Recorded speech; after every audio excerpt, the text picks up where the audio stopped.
It's a new to Homebrew Tom pen.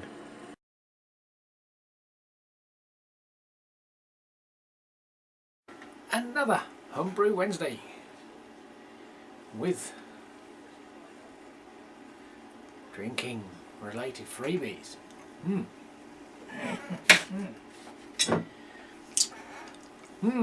Beers. That's what we're on about, isn't it? Homebrew Wednesday. Should be homebrew. But unfortunately, as per usual, now I had a shitty weekend. Literally. Or almost. But yeah, not great one, so very little was done on any front. Some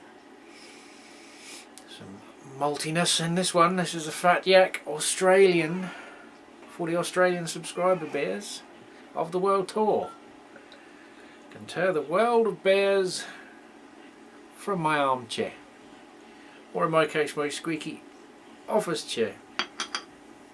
The Australian Fat Yak Pale Ale, a 345ml bowl, not 330.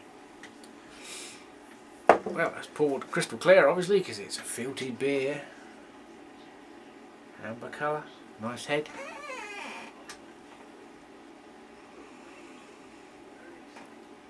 Berry smell, that's always good. What have we got on here? Established in 1984. I've got to put the old artificial eyesight improvers on. Established in 1984, the Matilda Bay are the pioneers of Australian craft brewing from humble beginnings. Fat Yak is deep gold in colour, has some sizable floral aromas. We added hops to the kettle early and late in the boil to balance out the bitterness, while dry hopping late in fermentation delivers some big citrus, the teeth are not working again, and fruity hop characters. It's a big hairy beer, but still approachable like a yak. It's not like the Fat Yak, I know. Anyway, let's dive in for there's a bit of citrusy. We've got growling dogs that are not growling at anything but themselves.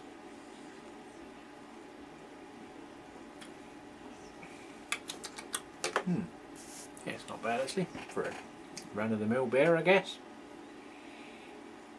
Sadly, Australian true craft, you know, doesn't seem to make it to these shores.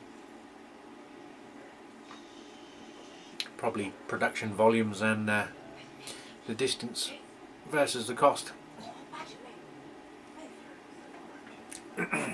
will inhibit the price. A little bit overcarbed, a little bit too fizzy, a bit thin, but relatively refreshing. What she's on the Richter scale.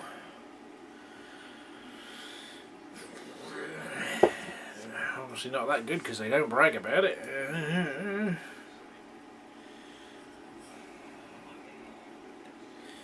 There's somewhere. This is getting boring. Alcohol, bloody hell, make it any smaller. 4.7%. Had some beers today, well not had, moved some beers today that were advertised as strong ales. 4.5%.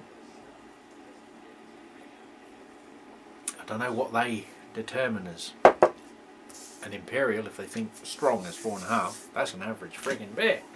Anyway, talking more beers, I did treat myself to a Rogue Hazelnut Brown Nectar Ale with natural hazelnut flavourings. My arms, it's at 355. 12 fluid ounces for the Americans because it's American. And a stout by Left Hand Brewing. But it's not just a run-of-the-mill milk stout. Instead of carbonating the bottle with CO2, they've carbonated it with nitro. just like you get Guinness on tap. And apparently, if you watch DJ's BrewTube, fuck me, I'm doing it again. Shout out to DJ. Pop the cap, whop it in, straight in the glass. I did quiz him because he's done both the Imperial Stout and this one. I think he done last year. But he's done a few of these, so I thought I'd grab one. Now we've got them, and I've seen a few people with this on Facebook. Obviously, SJ's had it. These came to us about 3 or 4 weeks ago, but frick me, this was not a cheap beer. Green Flash Road Warrior. Now obviously I do exercise the staff discount privilege. It's £4.88 a bottle. This is not a Christian Brew Beer Bargain Beer Week bottle. By any means. I think his weekly beer allowance is that one beer. But if you've got a Humbargains, you can buy one of these for 39 English pence. A 2% Bavaria Radler. They do a lemon Radler and a grapefruit Radler.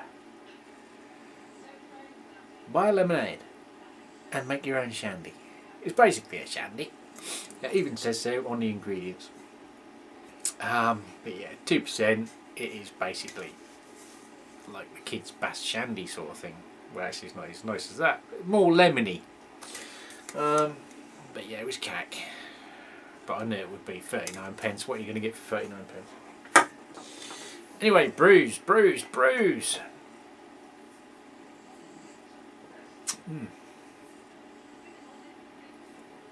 Still quite drinkable for a moderately commercial beer.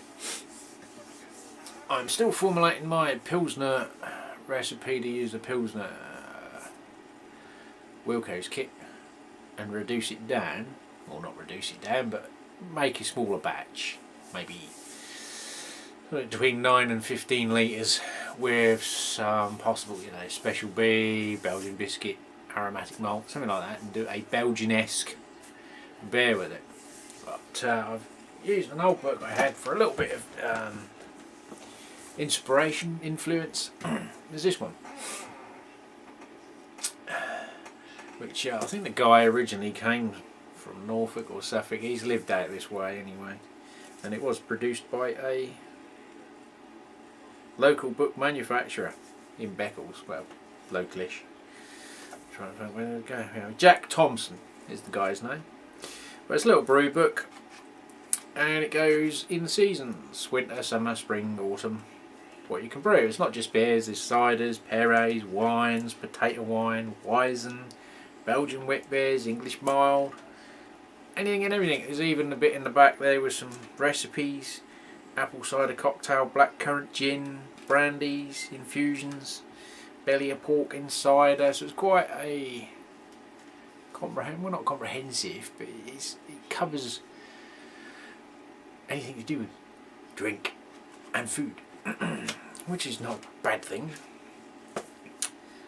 It's pretty basic on the brewing information. It doesn't give you a lot of intricate detail, step-by-step instructions. It's basically, X amount of malt, XYZ malt, liquid malt extract, dry malt extract. Here's your water, check it in, do this, do that, check the yeast in, and that is, it's not a beginner's book. It's not going to walk you through it with holding your hand.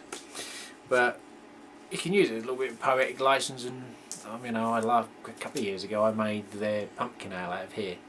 But because I couldn't get, at the time, liquid malt extract, and I couldn't get an amber ale or light ale kit, pale ale kit, the only thing I could get hold of, I think, was a Young's mild kit. So it ended up, I split the 1.5 kilos of liquid malt extract with the grains and hops, and I think a tin of Libby's pumpkin, or 2 tins of Libby's pumpkin puree, and made a pumpkin ale out of it. Didn't quite come out according to plan, to the book because obviously I hadn't used the same ingredients, but it worked. It was a good little ale actually. I just brewed it in, I think it was a demi-john, so I basically turned a 40-pint kit down into 2 gallons. Made one as a banana and one as pumpkin. Banana didn't, well, I mean it worked, but you didn't taste any banana. You know, I was sort of hoping it would end up something like a Mongozo banana or something, but how they quite do that I don't know, but it didn't work out that way. So yeah, we're still formulating recipes on using some of them kits up. In a minute, as I say, the kitchen's in a bit of a mess at the minute. We've had one door, they've come back chopped out, you know, crap and dust everywhere, so, you know, for a few more weeks to get sort of straightened round, and then Christmas is going to be upon us. I have ordered one of those little tube heaters for a fermentation chamber, or a, you know, temperature control fridge, from eBay. And a new camera tripod, so I can do this camera and the other camera on another tripod, or if I'm doing a video in the kitchen it's a 6-footer, so obviously I can get an angle down because the old kitchen's a bit small and narrow, so having a tripod legs out and gets in the way. What else was there? Oh, maybe something else, but I forget. Subscribers. I should have said this at the beginning because they've probably already gone. We're at 445 subscribers currently. It does obviously bob up and down, but cheers to all the new subscribers and my continuing subscribers. Those that like, follow and comment on the videos. Obviously there wouldn't be a lot of point in doing this and talking to myself. I'd do that in the car. Did I hear you squawk then? No. But yeah, big cheers, big thumbs. Don't forget, thumb up the video. That was it. Oh yes, I received bear mail from the Emerald Isle, from a Scotsman in the Emerald Isle. Why he's in the Emerald Isle is a mystery. A Scotsman in Ireland. Some Celt on Celt action. But he sent me a little note. For those of you that follow Frank's Homebrew, I told you it was over carpet. He has sent me the Alaskan Porter Celt version. He likes his smoky malt, so he's obviously enhanced the recipe somewhat, but I sent him a few recipes over that were smoky Rauch malt orientated. So he's been good enough to send me version 1 of his beer over, which I will leave a little while just to settle out. It came in a jiffy bag, so obviously it probably had a bit of trek. He did say it was under carb, but I think also Aunt Rogerson's received one, and it's relatively, seems it's fairly pressurised, so we'll leave it in the wine for a little while and then chill it down. Grant Baker, I haven't forgot your beers. I still have them down there. Just haven't had a chance to have a quiet moment and enjoy a nice beer. You know, in the right setting, in the right mood, and get it down. And obviously we had the dust was still up with the SJ pour. It's settled now, ready for the final leg. So we'll try and squeeze them in whenever I can.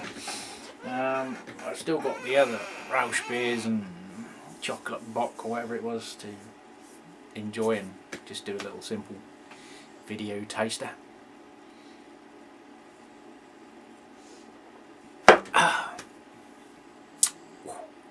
So that's it for me for another week. A little shorter than normal probably, or maybe too long like they usually are. Deal with it, I have to. See you next week.